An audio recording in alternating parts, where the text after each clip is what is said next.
Penguin Random House Audio presents The Enemy by Lee Child. Read for you by Dick Hill.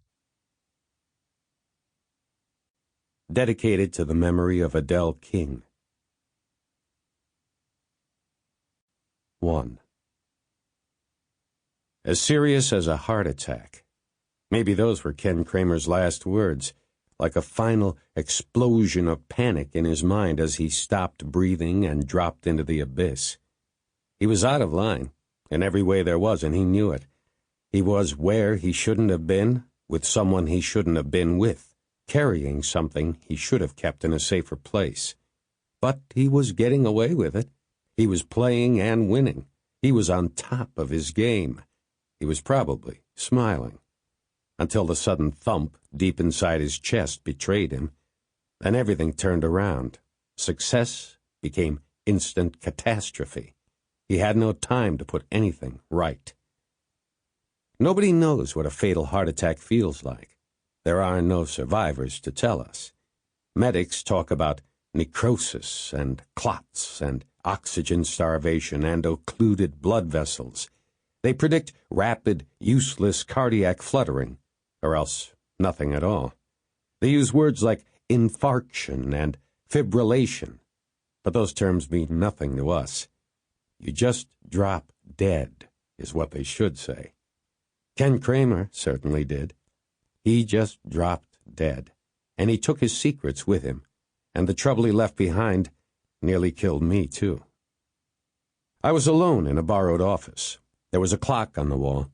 It had no second hand, just an hour hand and a minute hand. It was electric.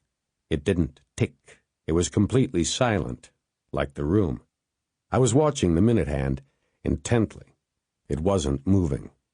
I waited. It moved. It jumped ahead 6 degrees. Its motion was mechanical and damped and precise. It bounced once and quivered a little and came to rest. A minute. One down, one to go. 60 more seconds. I kept on watching. The clock stayed still for a long, long time. Then the hand jumped again. Another 6 degrees, another minute. Straight up midnight, and 1989 was 1990.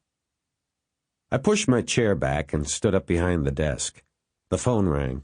I figured it was someone calling to wish me a Happy New Year. But it wasn't. It was a civilian cop calling because he had a dead soldier in a motel 30 miles off post. "I need the military police duty officer," he said. I sat down again behind the desk. "You got him," I said. "We've got one of yours. Dead." "One of mine?" "Soldier." "Where?" "Motel in town." "Dead how?" "Heart attack, most likely," the guy said. I paused, turned the page on the Army issue calendar on the desk from December 31st to January 1st. "Nothing suspicious?" I said. "Don't see anything." "You seen heart attacks before?" "Lots of them." "Okay," I said. "Call post headquarters." I gave him the number. "Happy New Year," I said. "You don't need to come out?" "No," I said. I put the phone down. I didn't need to go out. The Army is a big institution, a little bigger than Detroit, a little smaller than Dallas, and just as unsentimental as either place. Current active strength is 930,000 men and women, and they are as representative of the general American population as you can get. Death rate in America is around 865 people per 100,000 population per year, and in the absence of sustained combat, soldiers don't die any faster or slower than regular people. On the whole, they are younger and fitter than the population at large, but they smoke more and drink more and eat worse and stress harder and do all kinds of dangerous things in training, so their life expectancy comes out about average. Soldiers die at the same speed as everyone else. Do the math with the death rate versus current strength, and you have 22 dead soldiers every single day of every single year. Accidents, suicides, heart disease, cancer, stroke, lung disease, liver failure, kidney failure. like dead citizens in Detroit or Dallas. So I didn't need to go out. I'm a cop, not a mortician. The clock moved. The hand jumped and bounced and settled. 3 minutes past midnight. The phone rang again. It was someone calling to wish me a Happy New Year. It was the sergeant in the office outside of mine. Happy New Year, she said to me. You too, I said. You couldn't stand up and put your head in the door? You couldn't put yours out the door? I was on the phone. Who was it? Nobody. Just some grunt didn't make it to the new decade. You want coffee? Sure. Why not? I put the phone down again. At that point, I had been in more than 6 years, and Army coffee was one of the things that made me happy to stay in. It was the best in the world, no question. So were the sergeants. This one was a mountain woman from North Georgia. I had known her 2 days. She lived off post in a trailer park somewhere in the North Carolina Badlands. She had a baby son. She had told me all about him. I had heard nothing about a husband. She was all bone and sinew, and she was as hard as woodpecker lips. But she liked me. I could tell, because she brought me coffee. They don't like you, they don't bring you coffee. They knife you in the back instead.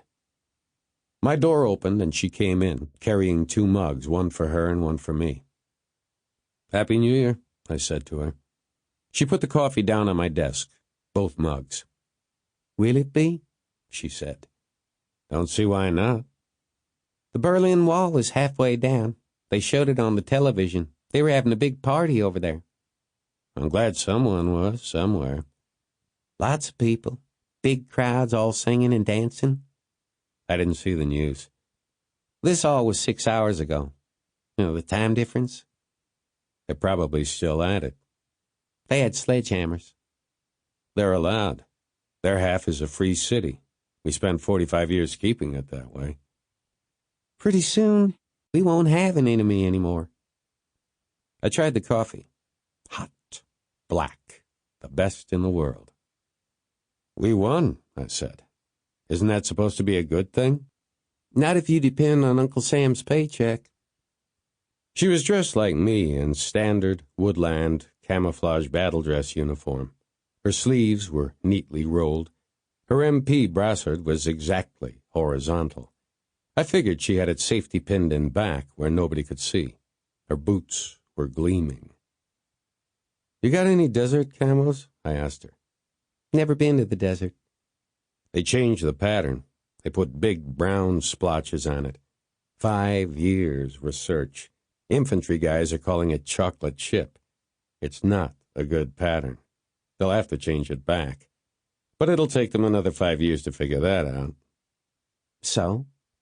If it takes them 5 years to revise a camo pattern, your kid'll be through college before they figure out force reduction. So don't worry about it. Okay, she said, not believing me. You think he's good for college? I never met him. She said nothing. The Army hates change, I said, and will always have enemies. She said nothing. My phone rang again. She leaned forward and answered it for me, listened for about 11 seconds, and handed me the receiver. Colonel Garber, sir, she said. He's in D.C. She took her mug and left the room. Colonel Garber was ultimately my boss, and although he was a pleasant human being, it was unlikely he was calling 8 minutes into New Year's Day simply to be social. That wasn't his style. Some brass does that stuff. They come over all cheery on the big holidays like they're really just one of the boys. But Leon Garber wouldn't have dreamed of trying that with anyone, and least of all with me, even if he had known I was going to be there. Reacher here, I said. There was a long pause. I thought you were in Panama, Leon Garber said. I got orders, I said. From Panama to Fort Byrd? Why? Not my place to ask. When was this? 2 days ago. That's a kick in the teeth, isn't it? Is it? Panama was probably more exciting. It was okay. And they got you working duty officer on New Year's Eve already? A volunteer. Sample complete. Ready to continue?